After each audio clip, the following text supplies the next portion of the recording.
ನಾವು ಇವತ್ತು Indian overseas Congress ವತಿಯಿಂದ ಇವತ್ತು ಪತ್ರಿಕಾಗೋಷ್ಠಿಯನ್ನು ಕರೆದಿದ್ದೇವೆ.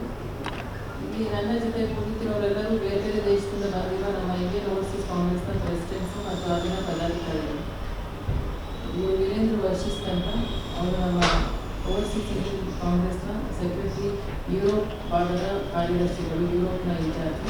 ಮತ್ತು ಇಲ್ಲಿ ಜಾರ್ಜ್ ಅಬ್ರಹಾಂ ಅವರು ಇಂಡಿಯನ್ ಓವರ್ಸೀಸ್ ಕಾಂಗ್ರೆಸ್ ಅಮೆರಿಕಾದ ಚೇರ್ಮನ್ ಅವರು. ಇನ್ನು ರಾಜೀವ್ ಗೌಡ ಅಂತ ಅವರು ನಮ್ಮ ಅಮೆರಿಕಾದ ಕರ್ನಾಟಕ ಚಾಪ್ಟರ್ನ ಪ್ರೆಸಿಡೆಂಟು.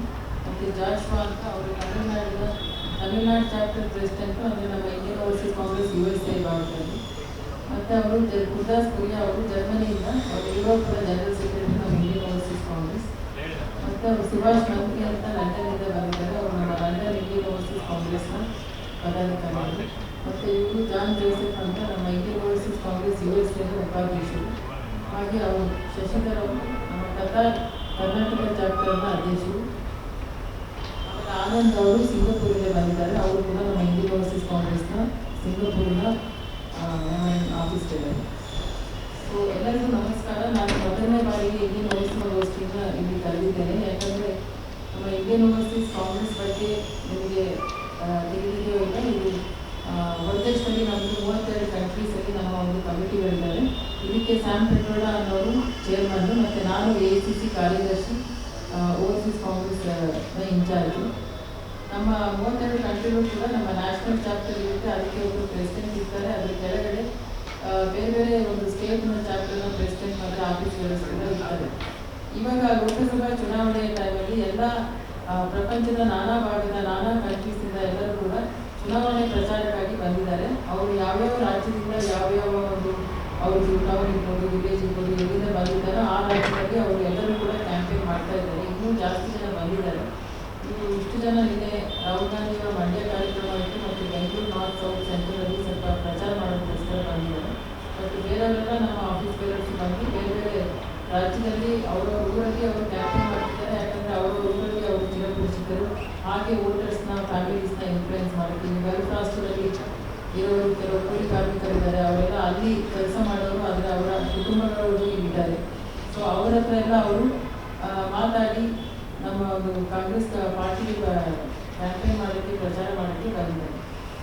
ನಾನು ಇನ್ನೊಂದು ವಿಷಯ ಏನು ಹೇಳಬೇಕಂತೀನಿ ಅಂದರೆ, ನಮ್ಮ ಕರ್ನಾಟಕ ಸರ್ಕಾರ ನುಡಿದಂತೆ ನಡೆದ ಸರ್ಕಾರ. ಎಲ್ಲ ಗ್ಯಾರಂಟಿಗಳನ್ನು ಏನೇನು ಅವರು ಚುನಾವಣೆ ಟೈಮಲ್ಲಿ ಪ್ರಾಮಿಸ್ ಮಾಡಿದ್ರು ಅದನ್ನೆಲ್ಲ ಕಾರ್ಯಗತ ಮಾಡಿದ್ದಾರೆ.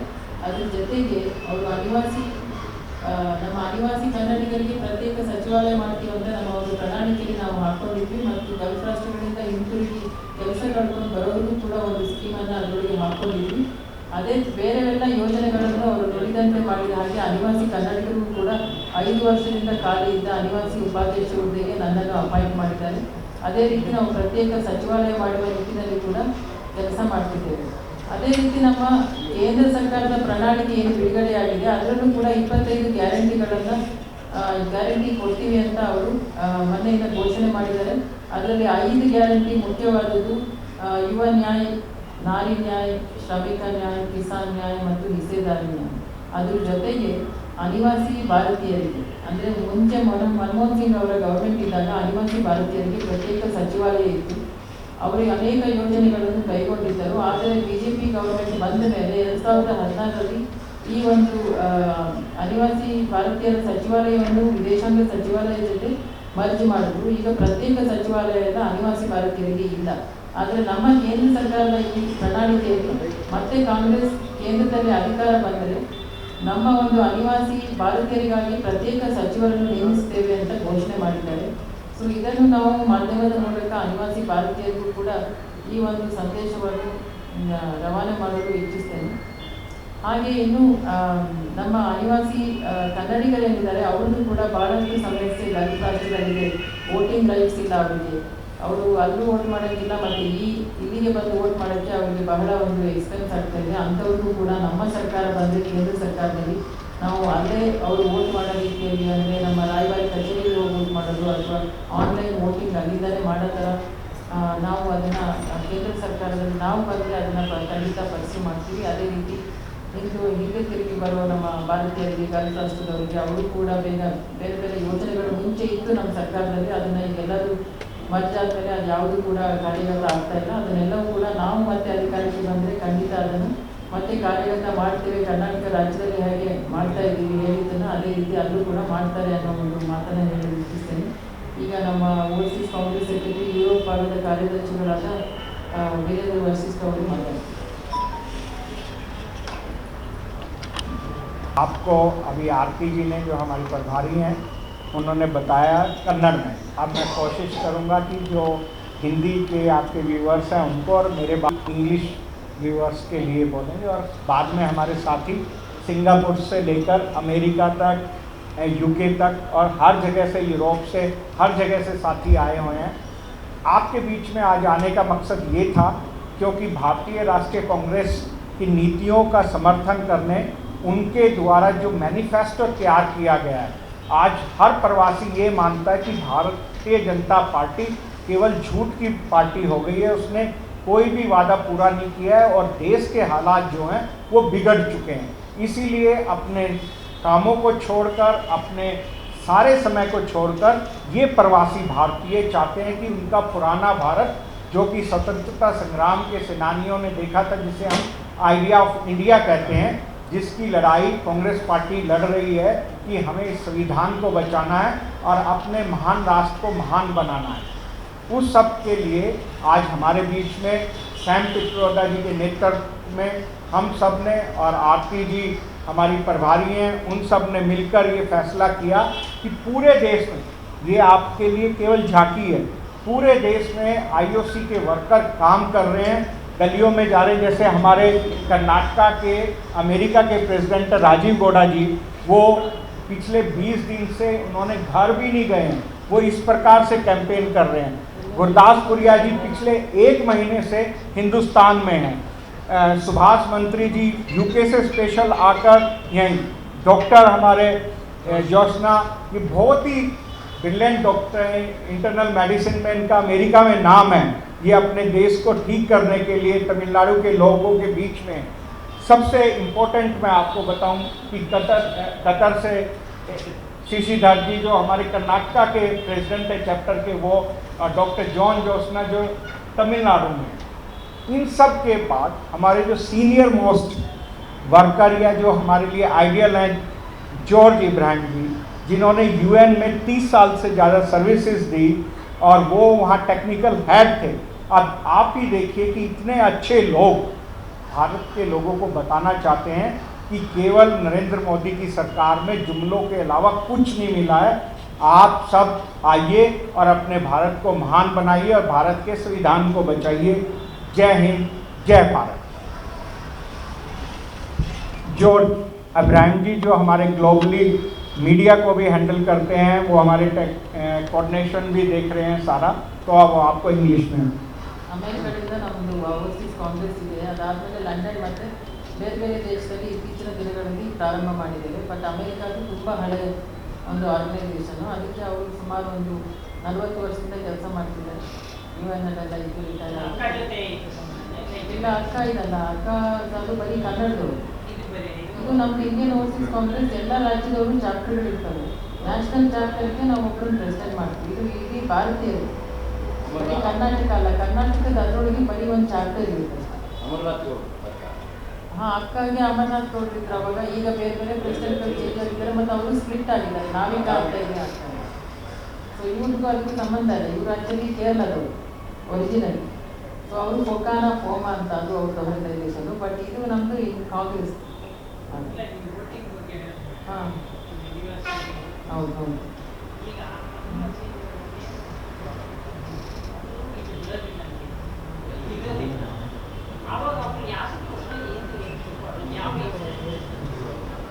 ನೋಡಿ, ಅಮೇರಿಕ, ಲಂಡನ್ನು, ಆಸ್ಟ್ರೇಲಿಯಾ, ಬೇರೆ ಬೇರೆ ದೇಶದಲ್ಲಿ ಅವರು ಅಲ್ಲಿ ಸಿಟಿಸನ್ಶಿಪ್ ತಗೊಂಡಿರ್ತಾರೆ ಸುಮಾರು ಜನ. ಮತ್ತೆ ಅದು ಹಾಂ, ಅವ್ರಿಗೆ ಅಲ್ಲಿ ವೋಟಿಂಗ್ ಇದೆ. ಆದರೆ ನಮ್ದು ಇಲ್ಲ, ಅವ್ರಿಗೆ ಬೇಡ. ಇಂಡಿಯನ್ ಪಾಸ್ಪೋರ್ಟ್ ಹೋಲ್ಡರ್ಸ್ ಇದ್ದಾರಲ್ಲ, NRIs ಅಂದರೆ ಇಂಡಿಯನ್ ಪಾಸ್ಪೋರ್ಟ್ ಹೋಲ್ಡರ್ಸ್. ಹಾಂ, ಅವರು PIOs. ಅವರು PIOs ಅಂತ, ಪರ್ಸನ್ ಆಫ್ ಇಂಡಿಯನ್ ಆರಿಜಿನ್ ಅಷ್ಟೇ. ಅಲ್ಲಿ ಸಿಟಿಸನ್ಶಿಪ್ ತಗೊಂಡಿರ್ತಾರೆ.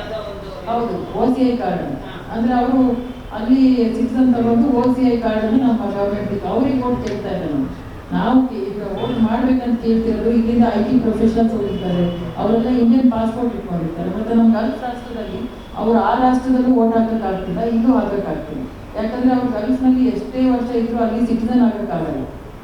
ಸೊ ಅಂಥವ್ರು ಕೇಳ್ತಾ ಇದ್ದಾರೆ. ಅದರಲ್ಲಿ ಕೂಲಿ ಕಾರ್ಮಿಕರು ಇಷ್ಟೇ ಆದಮೇಲೆ ಅವ್ರಿಗೆ ಇಲ್ಲಿ ಇಂಟ್ರೆಸ್ಟು ಇದೆ, ಬಿಸ್ನೆಸ್ ಇಂಟ್ರೆಸ್ಟು ಇದೆ. ವೋಟಿಂಗ್ ಅವ್ರಿಗೆ ಇದ್ರೂ ಅವ್ರು ಅಲ್ಲಿಂದ ಬರೋಕ್ಕೆ ಎಕ್ಸ್ಪೆನ್ಸಿವ್. ಅಷ್ಟು ದುಡ್ಡು ಖರ್ಚು ಮಾಡಿ ವೋಟಿಗೋಸ್ಕರ ಒಂದು ದಿವಸ ಬರಬೇಕು. ಸೊ ಅವ್ರು ಮಾತಾಡ್ತಾರೆ. Good morning, I thank Araviti very much for organizing this press conference.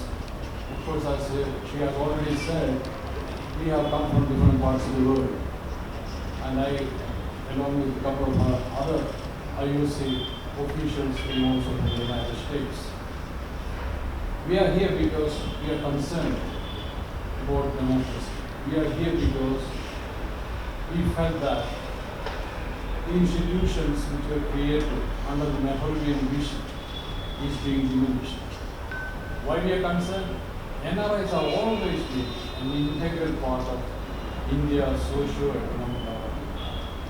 If you go back, you will see that whether it is Nehruji, Gandhiji, or Sardar Patel, all of them, they have been all NRIs. So it's kind of insufferable really to see that we do not have a role to play. We always have a role to play, and we will continue to do that. So as part of that effort, we are here to support our Congress party. Congress party has done tremendous work here toward the progress of India over the years. And we want to reiterate that fact, that party is still capable of doing that, and that party is the only one which really can promote democracy, inclusiveness, diversity, and freedom in all respect here in India. So we share a burden, that's why we are here. Indian Overseas Congress in the United States is a fully functioning organization which has various chapters. It has state chapters, and also it has US state chapters. And we come together often to discuss what has been happening in our motherland. And we are here for that reason as well, as I told you. Freedom, as we know, can be taken away.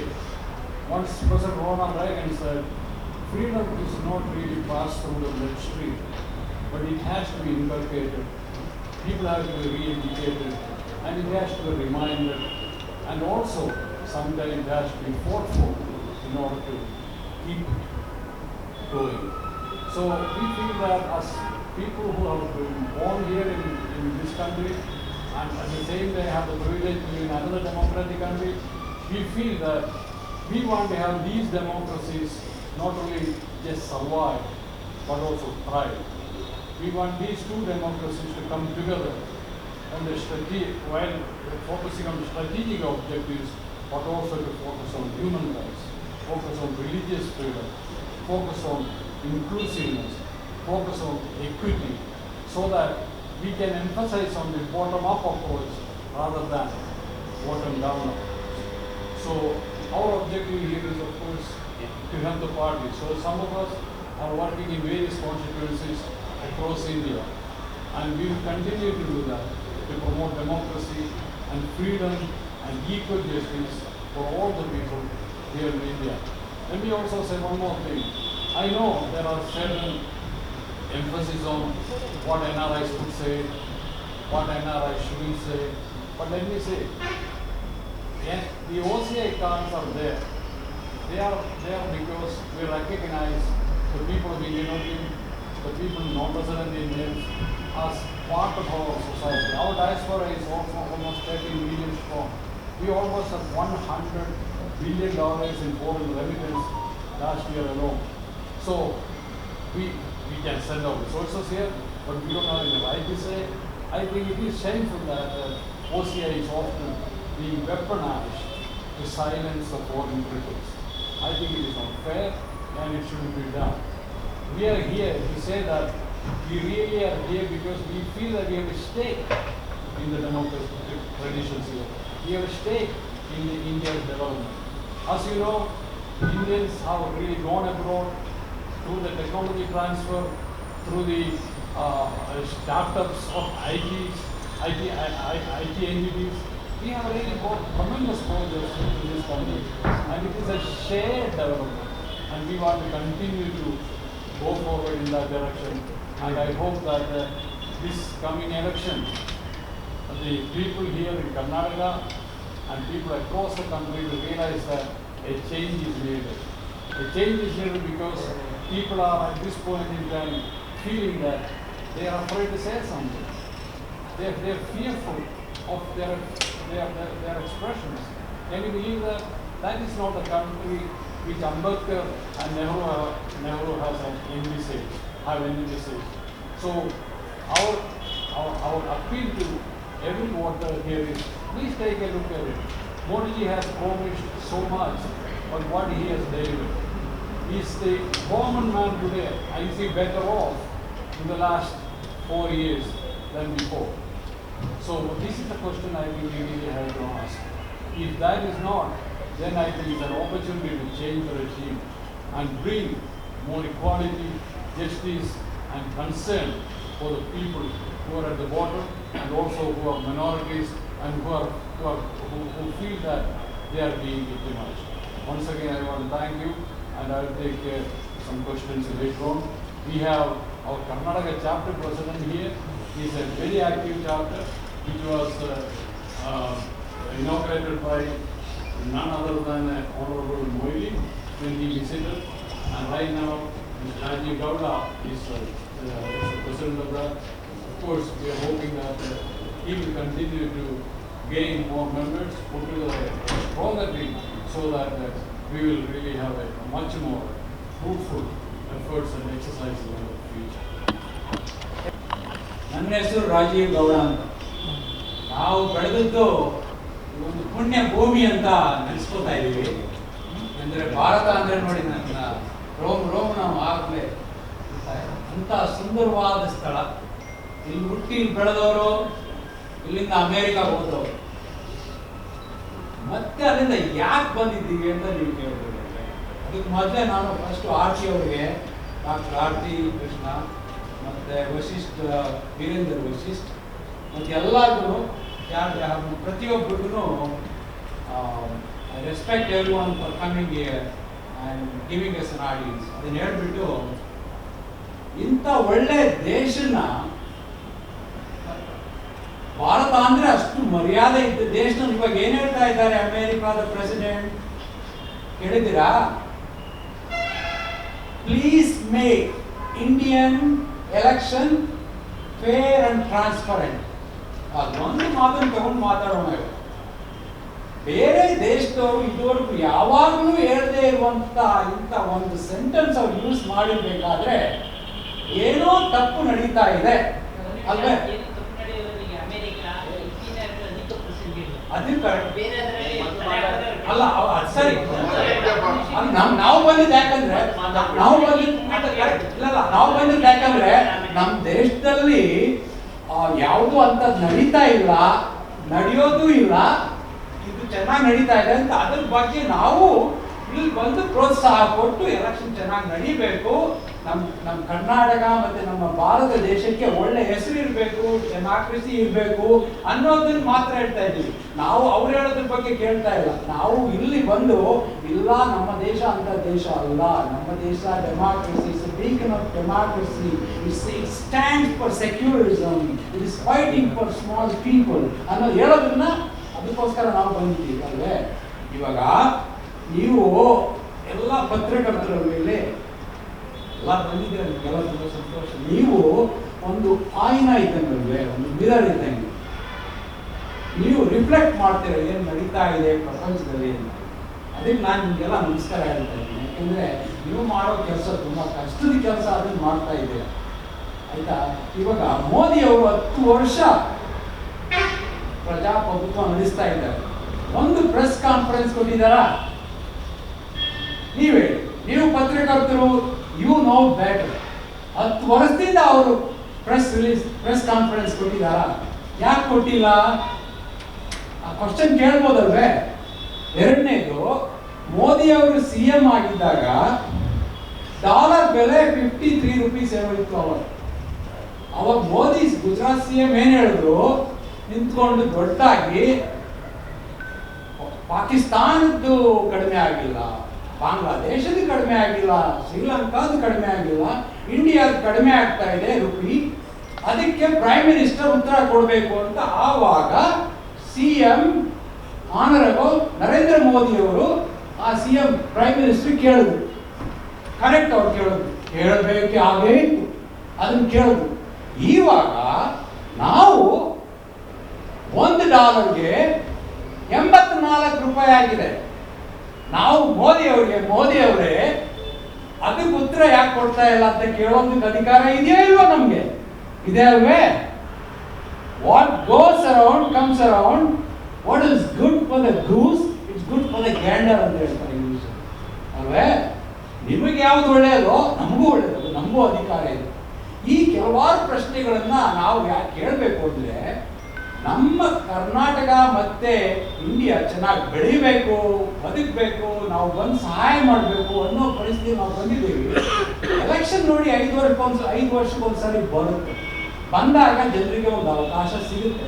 ಆ ಅವಕಾಶ ಸಿಕ್ಕಿದಾಗ ಅವರು ಅದನ್ನ ಉಪಯೋಗ ಮಾಡಿಕೊಂಡು read between the lines ಓದ್ಕೊಂಡು ಒಳ್ಳೆ candidate select ಮಾಡಬೇಕು. ನಾವೇನು ಹೇಳ್ತಾ ಇದ್ದೀವಿ ಅಂದ್ರೆ, ಇದುವರೆಗೆ ನೀವು 10 ವರ್ಷದವರೆಗೆ BJP-ಯವರಿಗೆ ಅಧಿಕಾರದಲ್ಲಿ ಇಟ್ಟಿದ್ದೀರಾ, ಅವ್ರು ಏನ್ ಮಾಡಿದ್ದಾರೆ ಅಂತ ಗೊತ್ತು. ಇವಾಗ ನಮ್ಮ ಸರ್ಕಾರ, ನಮ್ಮ ಕಾಂಗ್ರೆಸ್ಗೆ ನೀವು ಒಂದ್ಸರಿ ಸಹಾಯ ಮಾಡಿ ಅವ್ರಿಗೆ ಒಂದು ಚೇಂಜ್ ಬರೋದಕ್ಕೆ ಒಂದು ಅವಕಾಶ ಕೊಡಿ ಅಂತ ಕೇಳ್ತಾ ಇದ್ದೀವಿ. ರಿಕ್ವೆಸ್ಟ್ ಮಾಡೋದಕ್ಕೋಸ್ಕರ ಬಂದಿದ್ದೀವಿ ನಾವು. ಯಾಕೆಂದ್ರೆ ಇಂಪಾರ್ಟೆಂಟ್ ಎಲೆಕ್ಷನ್, ಸಂವಿಧಾನ ಎಲ್ಲ ಮುಖ್ಯ ಅಲ್ವೇ? ಇವಾಗ ನೀವು ತಗೊಂಡ್ರೆ ಮಣಿಪುರಲ್ಲಿ ಒಂದು 2 ಹೆಂಗಸರನ್ನ ಅಲ್ಲಲ್ಲಿ ಹೊಡೆದು ರೇಪ್ ಮಾಡಿ ಎಲ್ಲ ಮಾಡೋದಲ್ವೇ? ನನಗಿನ್ನ ಹೃದಯ ನೋಡ್ತಾ ಇದೆ. ಯಾಕೆಂದ್ರೆ ಯಾವರೇ ಆಗಿರಲಿ, ಇಂಡಿಯಾದಲ್ಲಿ ಎಲ್ಲೇ ಆಗಿರಲಿ ಅವ್ರಿಗೆ ಆ ರೀತಿ ಮಾಡ್ಬೋದಾ? ಸರಿ, ಮಾಡದ್ದಾಯ್ತು. ಮಾಡದ್ಮೇಲೆ ಮೋದಿಯವರು ಒಂದ್ಸಾರಿ ಅವರು CM ಕರೆದು ಇನ್ನ ರಾಜ್ಯದಲ್ಲಿ ಆಗ್ತಾ ಇರೋದು ತಪ್ಪು, ಇದು ಅದನ್ನ ಸ್ವಲ್ಪ ಸರಿ ಮಾಡಪ್ಪ ಅಂತ ಹೇಳಿದ್ರು. ಅವರು ಹೇಳಿದ್ರು. ಆಯ್ತಾ? ಈ ಎಲ್ಲ ಗುಣಗಳನ್ನು ನೀವು ನೋಡಿದ್ರೆ ನಮ್ಗೇನು ಅನಿಸುತ್ತೆ, ಇದು 10 ವರ್ಷ ಕೊಟ್ಟದ್ದು ಸಾಕು, ಇನ್ನು ನಮ್ಮ ಕಾಂಗ್ರೆಸ್ಗೆ, ನಮ್ಮ ರಾಹುಲ್ ಗಾಂಧಿ ಅವರಿಗೆ ಒಂದು ಅವಕಾಶ ಕೊಡಿ, ಕಾಂಗ್ರೆಸ್ಗೆ ಒಂದು ಅವಕಾಶ ಕೊಡಿ. ಸಿದ್ದರಾಮಯ್ಯ ಮತ್ತೆ DK ಶಿವಕುಮಾರ್ ಇವ್ರು ಮಾಡ್ತಾ ಇರೋ ಕೆಲಸ ನಿಮಗೆಲ್ಲ ಗೊತ್ತೇ ಇದೆ. ಅವರು ಮಾಡಿರುವಂತ ಗ್ಯಾರಂಟೀಸ್ ಅಲ್ಲಿ ಮೋದಿ ಏನ್ ಹೇಳಿದ್ರು ಅವಾಗ, ನೀವು ಸಿದ್ದರಾಮಯ್ಯ DK ಅವರೇ, ನೀವು ಕೊಡ್ತಾ ಇರೋ ಗ್ಯಾರಂಟಿ ನೀವು ಮಾಡೋಕ್ಕಾಗೋದೇ ಇಲ್ಲ ರೀ, ನಿಮ್ಮ ಕರ್ನಾಟಕನೇ ಹಾಳಾಗೋಗುತ್ತೆ ಅಂತ ಹೇಳಿದ್ರಲ್ವಾ? ಏನಾದ್ರು ಹಾಳಾಯ್ತಾ? ಹಾಗೆ ಇದೆ ಅವ್ರಿಗೆ. ಮೋದಿ ಅವ್ರಿಗೆ 3,797 ಇರ್ಬೇಕು ಕರೆಕ್ಟ್ ಫಿಗರು, ಕೋಟಿ ರೂಪಾಯಿ ಕರ್ನಾಟಕಕ್ಕೆ ಬರಬೇಕು ಗ್ರಾಂಟಿಂದ. ಅದು ಇನ್ನ ಯಾಕೆ ಕೊಟ್ಟಿಲ್ಲ ನಮ್ಗೆ? ಯಾಕೆ ಕೊಡಬಾರ್ದು? ಜನ ಸಾಯ್ತಾ ಇದ್ದಾರೆ ಅಲ್ವೇ? ನೀರಿಲ್ಲ. ನಮ್ಮ ತೆರಿಗೆ ಕರ್ನಾಟಕದಿಂದ ತಗೊಂಡು ನಮ್ಗೆ ವಾಪಸ್ ಕೊಡೋದಕ್ಕೆ ಯಾಕೆ ಇಂತ ಅನ್ಯಾಯ ಮಾಡ್ತಾ ಇದ್ದಾರೆ? ಈ ಎಲ್ಲ ಪ್ರಶ್ನೆಗಳನ್ನು ನಾವು ಕೇಳಬೇಕು. ಯಾಕೆಂದ್ರೆ ಈ ಪ್ರಶ್ನೆ ಕೇಳೋದಕ್ಕೆ ಇದು ಒಳ್ಳೆಯ ಸಮಯ. ಇದುವರೆಗೂ ಅವರು ನಿರಾಕರಿಸಿದ್ದಾರೆ, ಬಟ್ ಇವಾಗ ಅದನ್ನು ಕೇಳ್ತಾ ಇದ್ದೀವಿ. ನಾವು NRI ಅಲ್ಲಿಂದ ಬಂದು ನಾವು ವೋಟ್ ಮಾಡಬೇಕು ಅಂತ ಅವರು ಒಂದು ಒಳ್ಳೆ ಕ್ವಶನ್ ಕೇಳಿದ್ರು. ಆರ್ತಿ ಅವರು ಆನ್ಸರ್ ಮಾಡಿದ್ದಾರೆ ಅದಕ್ಕೆ. ಈಗ ನೋಡಿ, ಅಲ್ಲಿಂದ ಬಂದು ಕೆಲವರು ದುಡ್ಡು ಖರ್ಚು ಮಾಡಿ ವೋಟ್ ಮಾಡ್ಬೋದು, ಕೆಲವರು ಪಾಪ ಬರೋದಕ್ಕಾಗೋದಿಲ್ಲ. ಯಾಕೆಂದ್ರೆ ಒಂದು $2,000 ಖರ್ಚು ಹಾಗೆ ಆಗುತ್ತೆ ಮಿನಿಮಮ್. ಅಂದರೆ ಅದು ಒಂದು 2 ಲಕ್ಷ ರೂಪಾಯಿ. 2 ಲಕ್ಷ ರೂಪಾಯಿ ಖರ್ಚು ಮಾಡಿ ಕೆಲಸ ವೆಕೇಶನ್ ತಗೊಂಡು ಇಲ್ಲಿ ಬಂದು ವೋಟ್ ಹಾಕಬೇಕು, ಕಷ್ಟ ಆಗುತ್ತೆ. ಅದರಿಂದ ಇಲ್ಲೇ ಒಂದು ಕ್ರಿಯೇಟ್ ಮಾಡಿ, ಇಲ್ಲೇ ಒಂದು ವೋಟ್, ಅಲ್ಲೇ ವೋಟ್ ಮಾಡೋದಕ್ಕೆ ಅವ್ರಿಗೆ ಅನುಕೂಲ ಮಾಡಿಕೊಟ್ರೆ ಹೆಚ್ಚು ಜನ ಭಾಗವಹಿಸ್ಬೋದಲ್ವೇ? ನೀವೇ ಹೇಳಿ, ಪತ್ರಿಕಾರ್ತರಲ್ಲಿ ಅದನ್ನ ಕೇಳಬೇಕು. ನಮಗೋಸ್ಕರ ಹಿಂಗೆ ಮಾಡಿ ಅಲ್ಲಿ ಇಲ್ಲಿ ಬಂದು ಹೋಗೋದಕ್ಕೆ ಅವಕಾಶ ಮಾಡಿಕೊಡಿ ಅವ್ರ ನೇತೃತ್ವದಲ್ಲಿ ಅಂತ ನಾವು ಕೇಳ್ತೇವೆ. ಓಕೆ, ನೀವು ಇದ್ರ ಬಗ್ಗೆ ಪ್ರಶ್ನೆ ಕೇಳಿ. ನಾವು ಬಂದಿರೋದು ಮುಖ್ಯವಾಗಿ ನಮ್ಮ ಜನರ ಜೊತೆ ಮಾತಾಡಿ ಅವರಿಗೆ ಯಾವುದು ಆಗಿದೆ ಆಗಿಲ್ಲ ಅನ್ನೋದನ್ನ ಕ್ಲಿಯರ್ ಆಗಿ ಹೇಳಿ ಕಾಂಗ್ರೆಸ್ಗೆ ವೋಟ್ ಮಾಡಿ ಅಂತ ಕೇಳೋದು. ಕೈ ಮುಗಿದು ಕೇಳ್ಕೊಳ್ತಾ ಇದ್ದೀವಿ, ಒಂದು ಅವಕಾಶ ಕಾಂಗ್ರೆಸ್. 10 ವರ್ಷ ಬಿಜೆಪಿಯವರು ಕೊಟ್ಟಿದ್ದೀರಾ, ಇವಾಗ ಕಾಂಗ್ರೆಸ್ ಅವಕಾಶ ಕೊಟ್ಟು ಆವಾಗ ಚೆನ್ನಾಗಿ ನಮ್ಮ ಕರ್ನಾಟಕ ಚಾಪ್ಟರ್ ಅಧ್ಯಕ್ಷರಾದ ಶಶಿಧರ್ ಮಾತಾಡ್ತಾರೆ. ಹಲೋ, ನಮ್ಮ ಮಾಧ್ಯಮ ಮಿತ್ರರಿಗೆ ಮತ್ತು ಇಲ್ಲಿ ನಾವೆಲ್ಲರೂ ಬೇರೆ ಬೇರೆ ದೇಶಗಳಿಂದ ಸಿಂಗಾಪುರ್, ಜರ್ಮನ್ ಮತ್ತು ಅಮೇರಿಕ ಮತ್ತು ಕತಾರ್ ದೇಶದಿಂದ ನಾನು ಡಾಕ್ಟರ್ ಆರ್ತಿ ಕೃಷ್ಣನ್ ಅವರ ನೇತೃತ್ವದಲ್ಲಿ ನಾವೆಲ್ಲ ಇಲ್ಲಿ ಸೇರಿದ್ದೇವೆ.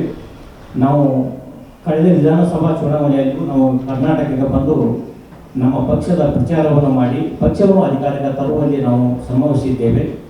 ಎಲ್ಲ ಇಲ್ಲಿ ನೆಲೆಸಿದ್ದ ಕನ್ನಡಿಗರ ಜೊತೆ NRS ಪಾತ್ರನೂ ಅಷ್ಟೇ ಮುಖ್ಯವಿದೆ.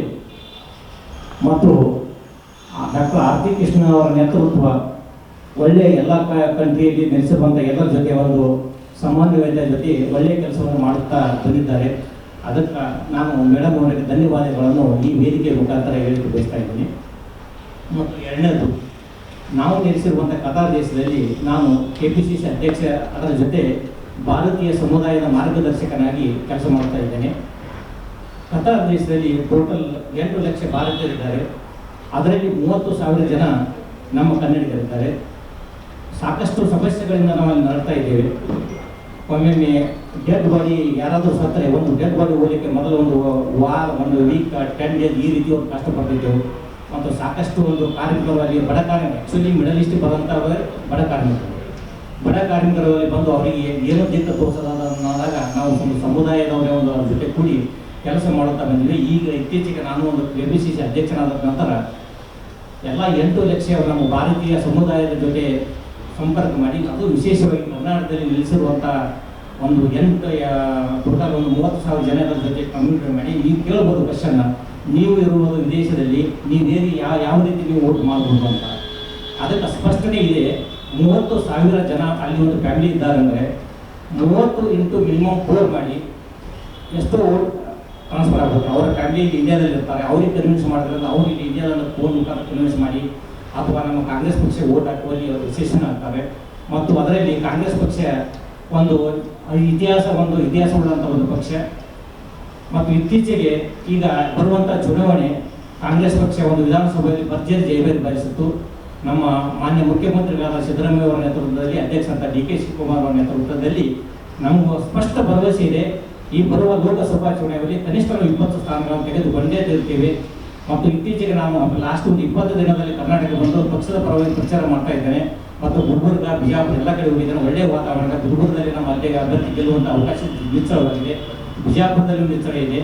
ಟೋಟಲ್ ಒಂದು 20 ಸೀಟ್ ಬರುವಂಥ ಒಂದು ಇದೆ. ಆದರೆ ನಾನು NRI ಆಗಿ ಮತ್ತು ಎಲ್ಲರಿಗೂ ನಮ್ಮ ವಿದೇಶದಲ್ಲಿ ನೆಲೆಸುವಂಥ ಎಲ್ಲ ಮತದಾರರಿಗೆ ನಾನು ಬೇಡಿಕೊಳ್ತೇನೆ, ನೀವು ಒಂದು ಸ್ಪಷ್ಟವಾಗಿ ವಿಚಾರ ಮಾಡಿ ಇದು ಮಾಡಿ ನಾವು ಕಾಂಗ್ರೆಸ್ ಪಕ್ಷಕ್ಕೆ ವೋಟ್ ಹಾಕಂತ ನಾವು ಕೇಳ್ತಾ ಇಲ್ಲ.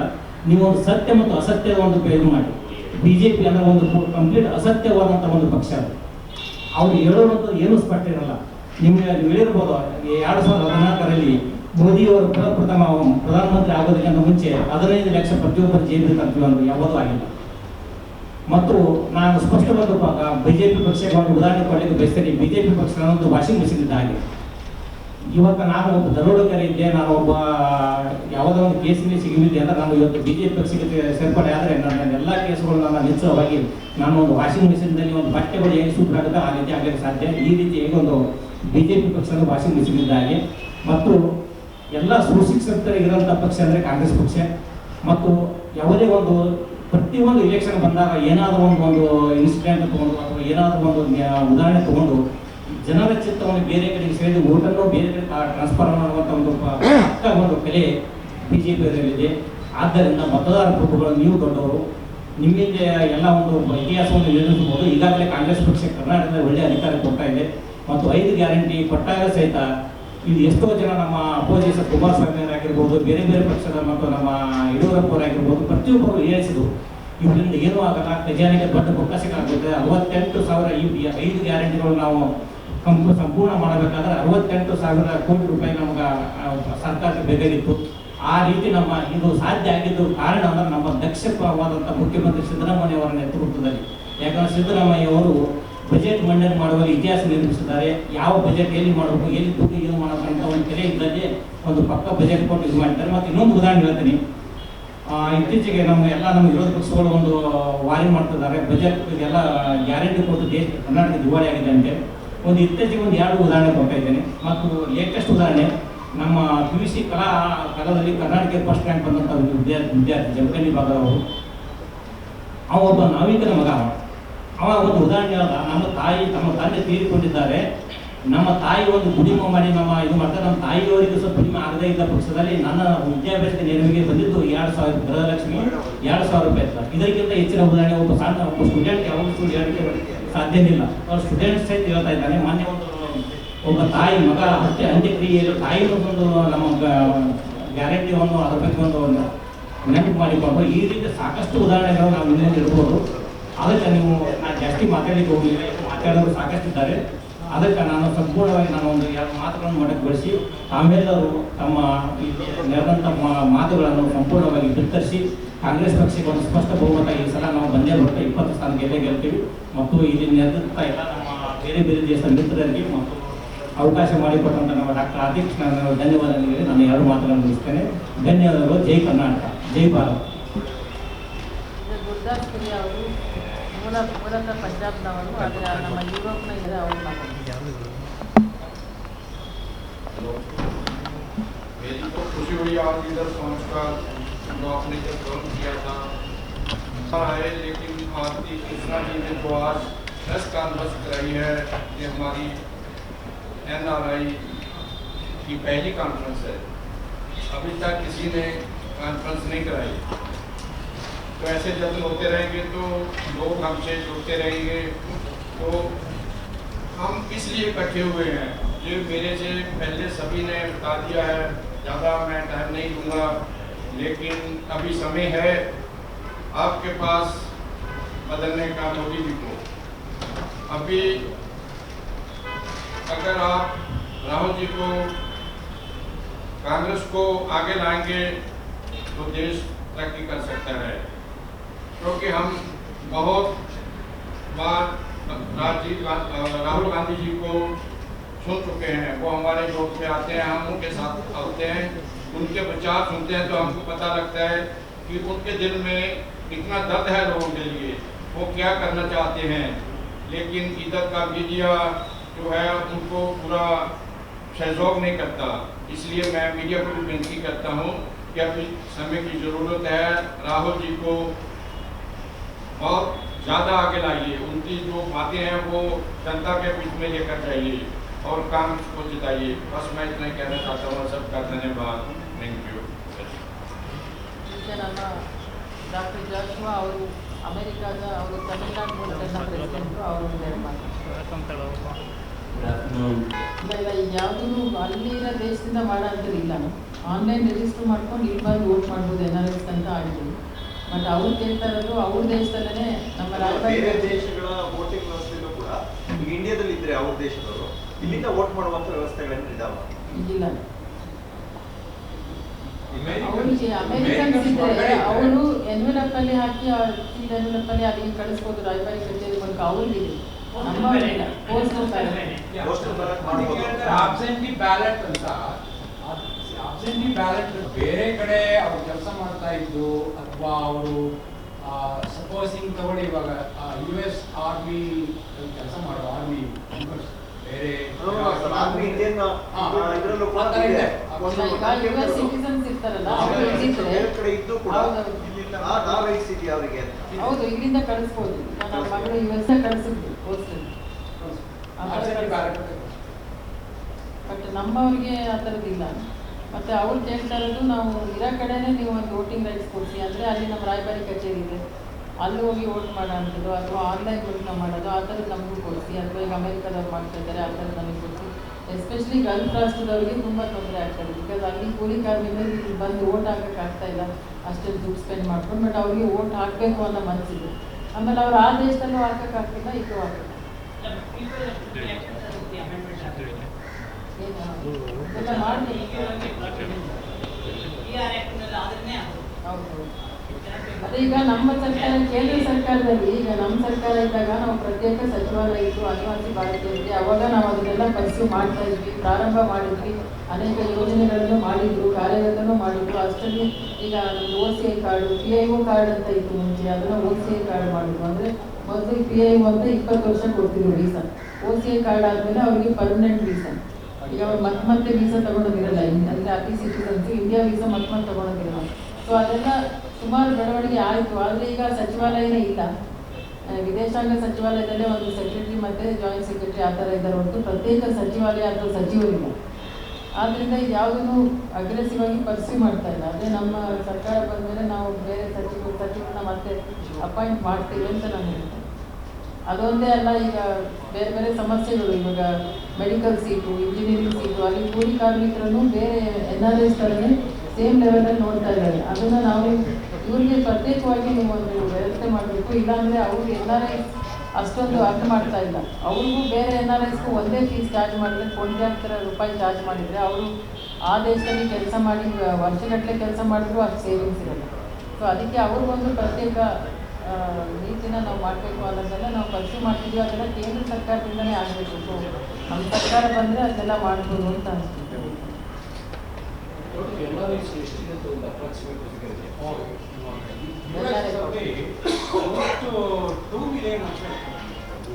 ಅಮೆರಿಕಾದಲ್ಲಿ ಮಾತ್ರ ಒಂದು 20 ಲಕ್ಷ ಇದ್ದಾರೆ.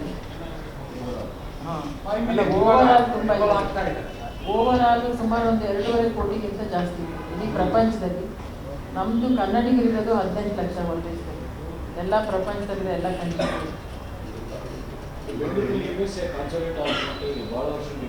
ಅದು ಈಗ ನಮ್ಮ ಸರ್ಕಾರ ಬಂದ ಮೇಲೆ ಮತ್ತೆ ನಾವು ರಿಕ್ವೆಸ್ಟ್ ಮಾಡಿದ್ದೀವಿ, ಇಲ್ಲಿ ಕಾನ್ಸುಲೇಟ್ ಸಪ್ರೇಟಾಗಿ ಮಾಡೋದು ರಿಕ್ವೆಸ್ಟು. ಅವ್ರೀಗ ಆಲ್ರೆಡಿ ಪ್ರಾರಂಭ ಮಾಡಿದ್ದಾರೆ, ಇನಿಷಿಯೇಟಿವ್ ತಗೊಂಡಿದ್ದಾರೆ, ಇನ್ನೂ ಆಗಬೇಕು. ನಾನು ನೋಡಿ ಮೊದಲು 4 ಕಡೆ ಮಾತ್ರ ಇತ್ತು, Mumbai, Calcutta. Bengaluru is IT capital ಅಲ್ವೇ. ನಿನ್ನೆ ರಿಪೋರ್ಟ್ ನೋಡಿದ್ರೆ ನೀವು ಏರ್ಪೋರ್ಟಲ್ಲಿ 23-24 ಹೈಯೆಸ್ಟ್ ಟ್ರಾಫಿಕ್ ಅದು. ಬೆಂಗಳೂರು ಬೆಳೀತಾ ಇದೆ, ದೊಡ್ಡದಾಗ್ತಾ ಇದೆ, ಟ್ಯಾಕ್ಸ್ ಬ್ರೇಕ್ ಜಾಸ್ತಿ ಆಗ್ತಾ ಇದೆ, ಪ್ರತಿಯೊಂದು ಆಗ್ತಾ ಇದೆ. ಅಷ್ಟೆಲ್ಲ ಆಗಿದ್ರು ಕರ್ನಾಟಕದಲ್ಲಿ ಇದು ಮಾಡ್ಕೊಳ್ಳೋದಕ್ಕೆ ನಿಧಾನ ಆಗ್ತದೆ. ಸೆಂಟ್ರಿಂದ ಪ್ರೋತ್ಸಾಹ ಸಿಗ್ತಾ ಇದೆ, ಪಾಪ ಕಷ್ಟಪಡ್ತಾ ಇದ್ದಾರೆ. ಈಗ ಹಿಂದೆ ನಾನು ಉಪಾಧ್ಯಕ್ಷ ಆದಾಗ ಪ್ರೊಟೆಕ್ಟರ್ ಆಫ್ ಇಮಿಗ್ರೆಂಟ್ಸ್ ಆಫೀಸು ಇರಲಿಲ್ಲ. ಈ ಲೇಬರರ್ಸ್ ಹೋಗೋರಿಗೆಲ್ಲ ಅಟೆಸ್ಟೇಷನ್ ಮಾಡಿಸ್ಕೊಳ್ಳೋಕ್ಕೆ ಚೆನ್ನೈಗೆ ಹೋಗಬೇಕು. ನಾನು ಹೋದ ಸರಿ ಉಪಾಧ್ಯಕ್ಷ ಆದಾಗ, ಅಂದರೆ 5 ವರ್ಷದ ಹಿಂದೆ ಇದ್ದಾಗ ನಾನು ಕೂಡ ಕೆ ಸ್ವರಾಜ್ ಅವ್ರಿಗೂ ರಿಕ್ವೆಸ್ಟ್ ಎಲ್ಲ ಕೊಟ್ಟು ಅದೀಗ separate protector of immigrants office ಆಗಿದೆ ಇಲ್ಲಿ ನಮ್ಮ ಪಾಸ್ಪೋರ್ಟ್ ಆಫೀಸಲ್ಲಿ. ಅಟ್ಲೀಸ್ಟ್ ಲೇಬರರ್ಸು ಚೆನ್ನೈಗೆ ಹೋಗಿ ಮಾಡಿಸ್ಕೊಂಬರೋದು. I think one thing also I would like to emphasize is NRIs also are very concerned about the free and fair elections that should be held here in India. So we feel that the EVM machines, with every EVM machine, we feel that there should be VVPAT attached to it, so that there is a verification process in case there is a dispute over it. So it is very important to show the world that India is a champion country, a country which really respects the rule of law and also conduct fair and free elections, and we all support democracy to get stronger through the free and fair elections. ಇವಾಗ ನೀವೆಲ್ಲ ಕೇಳ್ಬೋದು, ನಿಮ್ಮ ಪತ್ರಕರ್ತರಿಗೆ ಒಂದು question it may be bothering you. Free and fair election ಯಾಕೆ ಕೇಳ್ತಾ ಇದ್ದಾರೆ? ಚಂಡೀಗಢಲ್ಲಿ ಒಬ್ಬ ಸಣ್ಣ ಮೇಯರ್ ಎಲೆಕ್ಷನ್ ಆಯಿತು, 36 ಜನ ಕೌನ್ಸಿಲ್ ಮೆಂಬರ್ ಒಬ್ಬ ಮೇಯರ್ಗೆ ಎಲೆಕ್ಟ್ ಮಾಡಿದ್ರು. ಅದರಲ್ಲಿ ಒಬ್ಬ ಎಲೆಕ್ಷನ್ ಕಮಿಷನರ್ ತುಳಿಸಿದ್ರು. ಅವ್ರ ಕೆಲಸ ಏನಂದರೆ ಅದನ್ನು ಸರಿಯಾದ ರೀತಿಯಲ್ಲಿ ನಡೆಯಲಿರೋ ಅಷ್ಟೇ ಅವ್ರ ಕೆಲಸ. 36ರಲ್ಲಿ 20 AAP ಮತ್ತು ಕಾಂಗ್ರೆಸ್ ಅವರು, 16 BJP ಅವರು. ಇವಾಗ ಮ್ಯಾಥಮೆಟಿಕ್ಸ್ ಎಲ್ಲರಿಗೂ ಗೊತ್ತಿದೆ, ಮ್ಯಾಥ್ಸ್ ಸಿಂಪಲ್, ನಿಮಗೆಲ್ಲ ಗೊತ್ತಿದೆ, ಎಲ್ಲರಿಗೂ ನಮಗೂ ಗೊತ್ತಿದೆ. 20 ಜಾಸ್ತಿನೋ 16 ಜಾಸ್ತಿನೋ? 20 ಜಾಸ್ತಿನೋ 16 ಜಾಸ್ತಿ? 20 ಜಾಸ್ತಿ ಅಲ್ವೇ? 20 ಹಾಕಿರೋರು ಗೆಲ್ಲಬೇಕಾಗಿತ್ತು, ಅದಾಗಲಿಲ್ಲ. ಅದರಲ್ಲಿ 8 ಮೆಂಬರ್ಸ್ನ ಇನ್ವ್ಯಾಲಿಡೇಟ್ ಮಾಡಬೇಕು.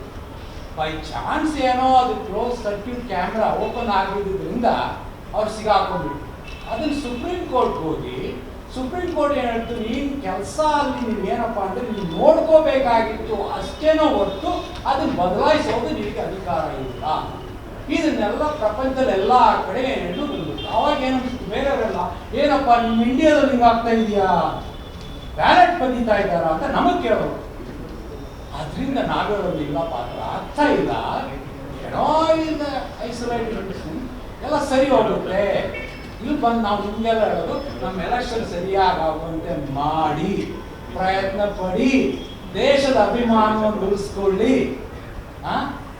ಭಾರತ ದೇಶದ ಅಭಿಮಾನವನ್ನು ಉಳಿಸ್ಕೊಳ್ಳಿ, ಡೆಮಾಕ್ರಸಿ ಉಳಿಸ್ಕೊಳ್ಳಿ, ನಮ್ಮ ಸಂವಿಧಾನನ ಪ್ರೊಟೆಕ್ಟ್ ಮಾಡಿ, ಅದನ್ನು ಕೇಳೋದಕ್ಕೆ ಮಾತ್ರ ಬರ್ತಿದ್ದೀವಿ. ಅದನ್ನು ಕೇಳ್ಬಿಟ್ಟು ನಮ್ಮ ಕಾಂಗ್ರೆಸ್ಗೆ ಒಂದು ಅವಕಾಶ ಕೊಡಿ. ಅಲ್ಲದೆ ಫೇರ್ ಅಂಡ್ ಫ್ರೀ ಎಲೆಕ್ಷನ್ ಇಷ್ಟು ಬರ್ತಾನೆ ಇರಲಿಲ್ಲ. ಇವಾಗ ಇನ್ನೊಂದು ವಿಷಯ ನಿಮ್ಗೆ ಏನು ಹೇಳ್ಬೇಕು ಅಂದರೆ, ಅಮೇರಿಕಾದಲ್ಲಿ ನಾವು ಅಲ್ಲಿಂದ ಬಂದಿರೋದ್ರಿಂದ ನಿಮ್ಗೆ ಹೇಳಲೇಬೇಕಾಗಿದೆ. ಅಲ್ಲೇನಾಗುತ್ತೆ ಅಂದರೆ, ನೀವು ಎಲೆಕ್ಷನ್ಗೆ ನೀವು ಹೋದಾಗ ಒಂದು ಇಷ್ಟು ಶೀಟ್ ಕೊಡ್ತಾರೆ, ಅದರಲ್ಲಿ ನಿಮಗೆ ಬೇಕಾದದ್ದು ಮಾರ್ಕ್ ಮಾಡಿಬಿಟ್ಟು ನೀವು ಮೆಷಿನಲ್ಲಿ ಹಾಕಿ ಅದು ಕಾಪಿ ತಗೊಳ್ಳಿ. There is a paper trail ಇದೆ. ನೀವು ಯಾರು ಮಾಡಿದ್ರೆ ಅಕಸ್ಮಾತ್ ಯಾರಾದ್ರೂ ಡೌಟ್ ಬಂದರೆ ಅದನ್ನು ವೆರಿಫೈ ಮಾಡಬೇಕು. ನಾವು ಇಲ್ಲಿ ಕೇಳೋದೇನೆಂದರೆ, ಅದೇ ರೀತಿ ಒಂದು ವ್ಯವಸ್ಥೆ ಆದರೆ ಎಲ್ಲರಿಗೂ ಅನುಕೂಲ ಆಗುತ್ತೆ ಅಷ್ಟೇ. ಪ್ರಿಂಟ್ಔಟ್ ಕೊಡ್ತಾರೆ, ಪ್ರಿಂಟ್ಔಟ್ ಇದೆ. ಇನ್ ಕೇಸ್ ಏನಾದರೂ ಕ್ವಶನ್ ಇದ್ದರೆ ಅವರು ಬಾವ ಅವರು ಕ್ವಶನ್ ಕೇಳ್ತಾರೆ ನಮ್ಮ ಜನರು. ಈಗ ನಮ್ಮಲ್ಲಿ ಈ ಭಾರತೀಯ ಪ್ರಜೆಗಳು ಇನ್ನೂ ಇದ್ದಾರೆ, ಒಂದು ಓಟ್ ಇಲ್ಲಿ ಇದೆ, ಲಕ್ಷಾಂತರ ಕೋಟಿಗಟ್ಟಲೆ ಇರ್ಬೋದು. ಇವರು ವೋಟಿಂಗ್ ಲಿಸ್ಟ್ನಲ್ಲಿ ಎಷ್ಟು ಜನ ಹೆಸರಿಲ್ಲ, ಆ್ಯಡ್ ಮಾಡೋಕ್ಕೆ ಏನಾದರೂ ಕ್ರಮ ಈಗ ಆನ್ಲೈನ್ ರಿಜಿಸ್ಟ್ರೇಷನ್ ಮಾಡಿದ್ದಾರೆ. ಮಾಡಿದ್ದಾರೆ. You know that there is Form 6A introduced this time. ಗೊತ್ತಲ್ಲ ನಮಗೆ ಎಲ್ಲ ಅದೆಲ್ಲ ಗೊತ್ತು, ಬಟ್ ಆದರೆ ಪೋಸ್ಟಲ್ ಎಲ್ಲ ಲಕ್ಷಗಟ್ಟಲೆ ಅವರು ಬರಕ್ಕೆ ಆನ್ಲೈನ್ ರಿಜಿಸ್ಟ್ರೇಷನ್ ಬಟ್ ಬರಬೇಕಲ್ಲ ಎಲ್ಲ ಅವರು ಬರಬೇಕಲ್ಲ. ಮತ್ತೆ ಇದೆ ಒಳ್ಳೆ ಕೆಲಸ ಮಾಡ್ತಾರೆ. ಇನ್ನಾದ್ರೂ ಕೆಲವು ಈಗ ನಮ್ದು 26 ಮುಗಿಸ್ತೇವೆ, ಕೆಲವರು ಸೇರಿಸುವಂತ ಪ್ರಯೋಜನ ಇದೆ. ಇಲ್ಲ ನಿಮ್ಮ ಪೋಸ್ಟಲ್ ಏರಿಯಾದವರು ಡೈರಿ ನಮಗೆ ಹೇಳ್ತಾರೆ, ಕಳಿಸ್ತಾರೆ.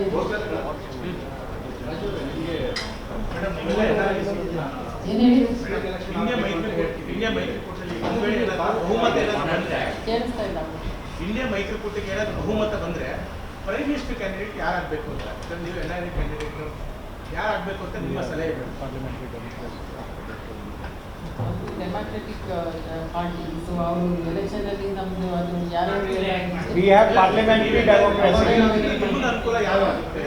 We have parliamentary democracy, not presidential. NRIsಗೆ ಯಾರು ಅನುಕೂಲ ಅಂತ ನೋಡಿ. ಇದು ಕ್ವಶನ್ ನೀವು ಪ್ರತಿ ಸಾರಿ ಗಾಂಧಿ ಅವರು ಇದ್ರ ಬಗ್ಗೆ ತುಂಬಾ ಚೆನ್ನಾಗಿ ಹೇಳಿದ್ದಾರೆ. ಇವಾಗ ಎಲೆಕ್ಷನ್ ಅನ್ನ ಗೆಲ್ಲೋದು ಮುಖ್ಯ, ಗೆದ್ದ ಮೇಲೆ ಆ ಲೋಕಸಭಾ ಮೆಂಬರ್ಸ್ ಎಲ್ಲ ಡಿಸೈಡ್ ಮಾಡಿ ಅವ್ರು ಮಾಡೋದು ಮಾಡ್ತಾರೆ ಸರ್. ನಿಮಗೆ ಯಾರು ಅನುಕೂಲ ಆಗುತ್ತೆ ಅಂತ ನಮ್ಗೆ ಅದನ್ನ ಯಾಕಂದ್ರೆ ನೋಡಿ, ಪಾರ್ಟಿಯಿಂದ ಅವರು ಡಿಸೈಡ್ ಮಾಡಿ ಯಾರನ್ನ ಅವರು ಚೂಸ್ ಮಾಡ್ತಾರೋ ನಮಗ್ ಗೊತ್ತಿದೆ. ಯಾಕಂದ್ರೆ ಯಾರೇ ಆಗಿದ್ರು ಅವರು ಮ್ಯಾನಿಫೆಸ್ಟೋದಲ್ಲಿ ಇರೋದನ್ನ ಅವರು ಅದನ್ನ ಜಾರಿ ಬರ್ತಾರಲ್ಲ, ಆದ್ರಿಂದ ಅದನ್ನ ನಾವು ಅವ್ರಿಗೆ ಬಿಟ್ಬಿಟ್ಟಿದೀವಿ. ಅವ್ರು ಮಾಡಲಿ, ಎನ್ ಆರ್ ಐ ನಾವು ಚೂಸ್ ಮಾಡೋದು ಮತ್ತೆ ಇಂಡಿಯಾ ಅಲೈನ್ಸ್ ಬರಬೇಕು. ಚೆನ್ನಾಗಿ ಹೇಳಿದ್ರಿ, ಯಾಕೆ ಬಂತು ಫ್ರೀ ಅಂಡ್ ಫೇರ್ ಎಲೆಕ್ಷನ್ ಅನ್ನೋ ಕ್ವಶನ್ ಬೇರೆ ದೇಶದವ್ರು ಯಾಕೆ ಕೇಳೋದು ಅಂದ್ರೆ, ಚಂಡೀಗಢಲ್ಲಿ ಆದ ಇಂಪ್ರೊಪ್ರೈಟಿಯಿಂದ ಅವರಿಗೆಲ್ಲರಿಗೂ ಒಂದು ಡೌಟ್ ಬಂದಿದೆ. ನಾವೇನು ಹೇಳ್ತೀವಿ, ಈಗ ನಾವು ಬಂದಿರೋದು ಯಾಕಂದ್ರೆ ಆ ರೀತಿ ಆಗಬಾರ್ದು, EVM ಇರಬೇಕು, ಅದಕ್ಕೆ ಇರಬೇಕು. ನೋಡಿ, ತಪ್ಪು ಆಗಿರುತ್ತೆ, ಬಟ್ ಆ ರೀತಿ ತಪ್ಪು ಆಗಬಾರ್ದು. 36 ಕೌನ್ಸಿಲ್ ಮೆಂಬರ್ದು ಅಲ್ಲೇ ಏನಾದರೂ ಸ್ಮಾಲ್ ಮಿಸ್ಟೇಕ್ ಆಗಿದ್ರೆ okay, it's correct, it should be corrected. 1.4 million ಎಷ್ಟಿದ್ದಾರೆ ಅವರು ಆ ರೀತಿ ಆಗಬಾರ್ದು ಅಂತ, ಆಗೋದಕ್ಕೆ ಅವಕಾಶ ಕೊಡಬಾರ್ದು. ಅದನ್ನು ನಾವು we want to highlight. Supreme Court all order. Now, the way they are appointing their election commissioners, that means the election. ಅಲ್ಲಿ ಯಾವ ರೀತಿ ಮೋದಿ ನೀವೇನಾದ್ರೂ ಇದೆಯಾ ನೋಡ್ತಾ ಇದ್ದೀರಾ? ಮತ್ತೆ ಇಡೀ ವರ್ಲ್ಡ್ ಲೀಡರ್ ಅಂತ ಮೋದಿನ ಫೋಕಸ್ ಮಾಡ್ತಾ ಇದ್ದಾರೆ. ಅಲ್ಲಿ ನಿಮ್ಮಲ್ಲಿ ಹೇಗಿದೆ? If you look at all the Western media, you could see that they will all say that India is evolving into an electoral autocracy. Okay. What is happening here is so obvious to people abroad that India is sliding towards a dictatorship. So people are really afraid of the future. I'm sure there may be financial sources who might, of course, prefer to have dictatorships. You know that multinationals from the United States always prefer China to be a place for their manufacturing. Why? Although some of them really professionally support democratic system, they prefer China because it is a dictatorship, it is a communist ideology, which really provides stable labor force, so they could really streamline on everything to get their things done. Okay, so there may be certain circles who might feel that okay, if India turned out to be that way, that would be fine too. But generally speaking, people like to see India continue to be a beacon of democracy and human rights. We used to champion democratic ideas when it came to South Africa, when it came to other places. We spoke about, we defended democracy, we defended human rights, we defended the right of people to be free. Then what happens all of a sudden? Are we going back? So definitely there is a concern. Now, from the US standpoint, of course at this point in time, India is a big economy, India is a huge market. Definitely they would like to have a strategic relationship with India.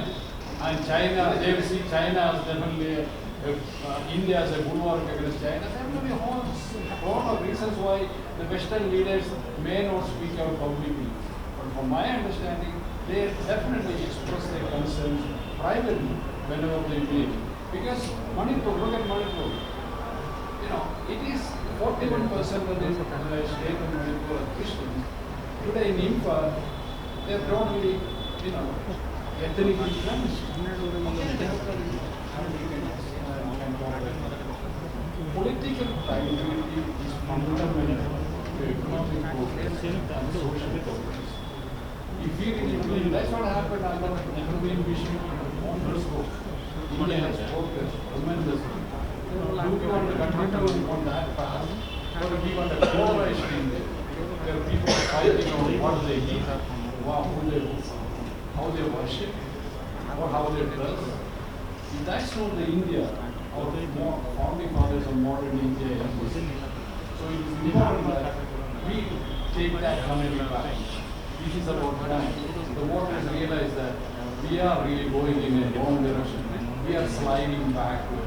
It is really time to get that true democracy and human rights and dignity and freedom back. Thank you. Okay, thank you.